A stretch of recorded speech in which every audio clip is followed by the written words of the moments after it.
All right, let's be blunt. If referrals were easy to get, then every broker I've spoken with will have a bounty of listings from their referral sources. But as we know, that's not the case, which means it's not that easy to just get referrals. Here is what most brokers try to do.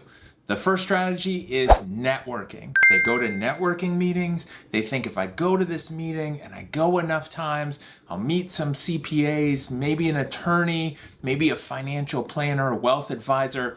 I hand some business cards, I get some business cards.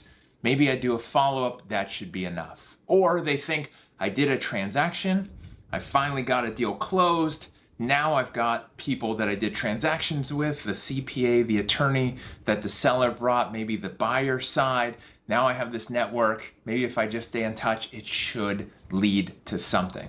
This is not how it works. This doesn't equal referrals, and it's not a reliable strategy. The problem is that referrals can come, but it's really about awareness. It's about being top of mind. It's about being the one that's in their mind, on top of their mind when those situations come up. Now, the situations where you want to be present even when you're not in the room is when that CPA is talking to their client and their client brings up exiting the business. Now or in the future, at some point, they want to sell their business, they want to do some kind of transaction more than just trying to hand it off to family.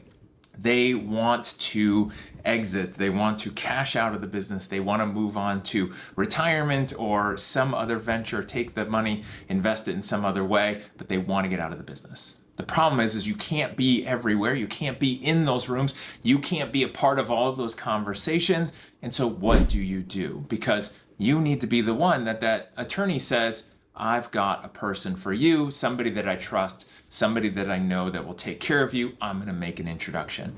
Let's discuss how to be that trusted advisor from the referral side. Now, here's the thing with referral strategies, and this is where a lot of people stop putting in the effort and they stop too soon, is because they're not seeing results. Just because you meet that CPA or attorney at a networking event, or you do that transaction, or you follow up with them regularly, doesn't mean that's gonna be at an intersection of a seller, of a business owner being ready to become a seller and list their business for sale. So what happens is it's kind of a shot in the dark.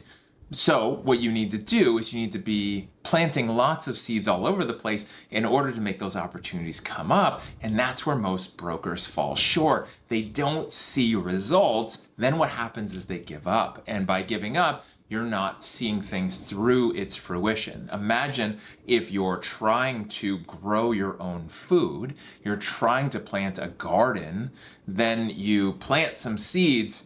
Tomorrow you don't see anything coming up. Next week you don't see anything coming up. The only thing you have is weeds and pests, and it seems like a bunch of work. And then you think, I am starving, I need to eat now, I give up, let me go try something else, right? It's what a lot of people do in sales, in business, and in referral generation and building a partner network, is they treat it like planting seeds in a garden and expecting to eat soon. They need something now and they're not playing the long game. In order to successfully grow a garden or any kind of a crop, you need to plant the seeds, you need to maintain the soil, you need to water and nurture that seed until it grows, you need to keep away pests, and then you also have to have a lot of patience. You have to time it right, and then you have to play the long game.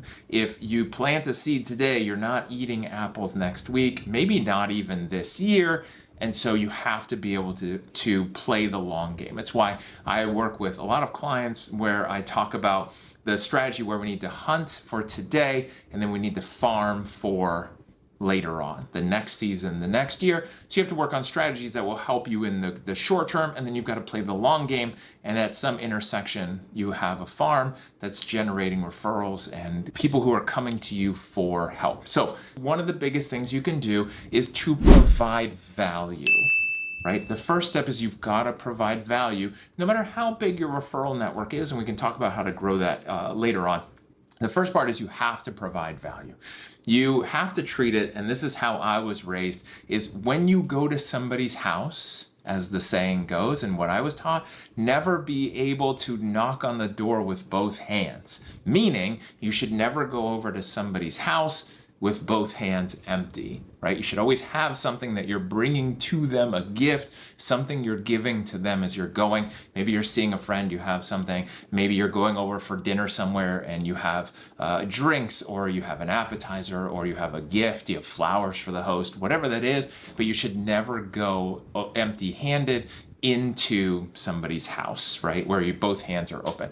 And so you always want to make sure that, and it's the same thing with this. If you're constantly just reaching out to your referral partners, right? We'll put that under the umbrella of financial advisors, wealth advisors, CPAs, and attorneys. If you're just constantly reaching out and saying, hey, who do you know? Do you know of anybody? It's going to be annoying. They're going to see you as a salesperson. They're going to see you as a pest, and they're going to categorize you in the things that they don't have time for, and that's not really helping their business.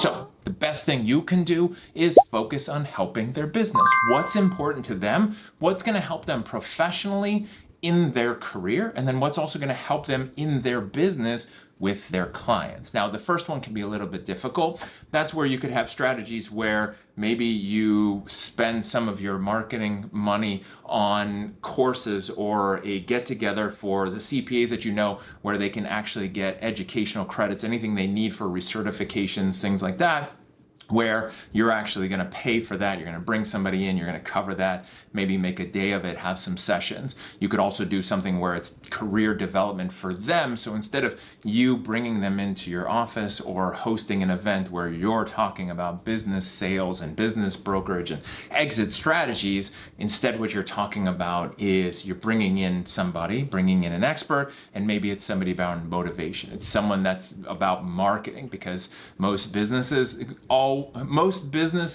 can really use marketing and lead gen, no matter who they are. Most of them do not have a completely full pipeline, and if they do, they could always use more. Maybe like CPAs and attorneys, they could raise their fees if they had more clients and they didn't have to worry about it. So where could you host an event where you bring in an expert that could help them in their business that has nothing to do with you? You're just the host of the party, but you're helping them in some way with their business or their career or their personal development. There's lots of ways. Now, it's nice to take them to an event, take them to a sporting event, take them to a nice dinner, but everyone is busy. And so if you can marry that up with something that will help them in their development, that's always better. Now, that's the one that takes a little more planning. It's a little more involved, but it's definitely valuable once you have enough people in that network that you want to do that with. Now, on the other side is, how do you help them with their clients? The best thing you can do is create content, create things like ebooks and guides and checklists that they could co-brand, or they could just brand and essentially white label that you're giving them, that they then give to their clients. So it might be things that help them with exit strategies, might things, the top 10 ways to prepare for exiting your business, or the top 10 mistakes that business owners make when trying to sell and what to do about it. Something where that CPA can read that, agrees with the content, they're giving that out, but it's on behalf of them. They're not just giving this brochure from you and saying, I got a person and here's this book, but something where it's co-branded, something where you're helping them be the hero. Remember this. Everybody sees themselves as the hero, and everyone wants to be the hero of the story. And the sooner you can take your place away from needing to be the hero with everything involved and make others the hero, the more success you're going to have and the quicker it's going to come. So instead of like, how do I help that CPA with their clients? How do they refer me people? Instead, how do I make the CPA a hero to their clients? What could I give that CPA or do for that CPA that would help their clients and benefit their clients, where if I do enough of that, someday that will yield some referrals to me. And then those referrals are easier. And so always think about that. What can I do to help my referral partners, my professional service providers, in a way that makes them a hero to their clients? Because if you do that, and you do that at scale with all of the CPAs, the financial planners, the wealth managers, the attorneys in your professional network, then it's going to lead to big things. So that's really important. Focus on that.